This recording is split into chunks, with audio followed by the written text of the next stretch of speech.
ഇടവകയിൽ എത്തിച്ചേർന്നിരിക്കുകയാണ്. ഭക്തിയാദരപൂർവ്വം വിശുദ്ധങ്ങൾ പരിശുദ്ധ പിതാവിന്റെ പ്രത്യേക മുദ്രയിൽ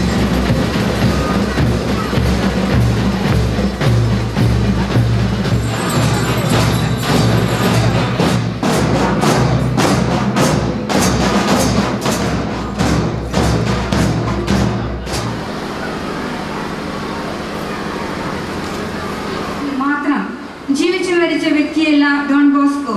പ്രത്യുത ആരും കൊതിക്കുന്ന ആത്മീയ നന്മ മാത്രമായ നിൽക്കുവിൻ.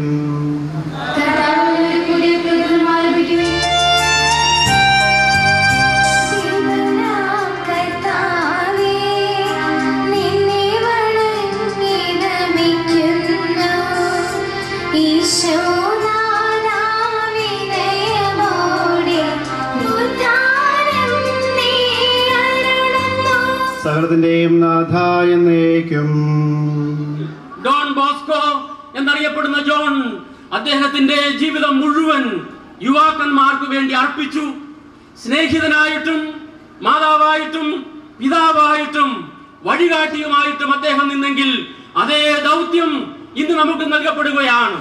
യുവത്വത്തിന്റെ മാസ്മരികമായ ശക്തി, കഴിവുകൾ അത് നല്ല രീതിയിൽ തിരിച്ചുവിടാൻ നമുക്ക് ഈ വിശുദ്ധന്റെ സന്ദേശം പ്രേരകമായി തീരട്ടെ. ജോൺ ബോസ്കോയുടെ തിരുശേഷിപ്പ് ഈ ധന്യമുഹൂർത്തത്തിന് സാക്ഷ്യം വഹിക്കാൻ അവസരം നൽകിയതിൽ വലിയ രീതിയിൽ സന്തോഷമുണ്ട്. ദൈവത്തിന് ഇഷ്ടപ്പെട്ട ഒരു ജീവിതം നയിക്കുമ്പോഴാണ് ഒരു സാധാരണ വ്യക്തി വിശുദ്ധ പദവിയിലേക്ക് നയിക്കപ്പെടുന്നത്.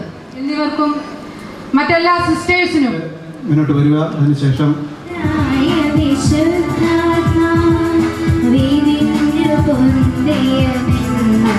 മാർഗരറ്റിന്റെ ശിക്ഷണവുമായിരുന്നു. മാർഗരറ്റിന് പഠിപ്പില്ല, പക്ഷേ വെറും കൈയോടെ മാർഗരറ്റ് വിട്ടില്ല. ഏതെങ്കിലും കുടിലിൽ രോഗിയുണ്ടെന്നറിഞ്ഞാൽ കഠിനാധ്വാനവും വഴി തുറന്നു. അങ്ങനെ 1840 വിശ്വാസികളോടും പോലും സാമൂഹ്യ അന്തസ്സിന്റെ പേരിൽ പോലും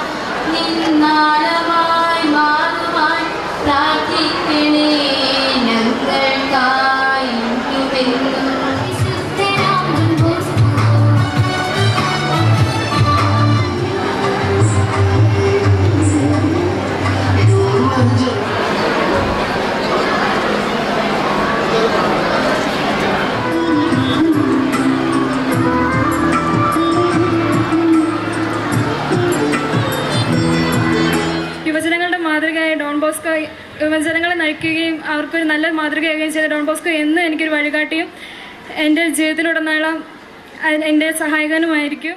സമാധാനവും പ്രത്യാശയും എപ്പോഴും എന്നേക്കും.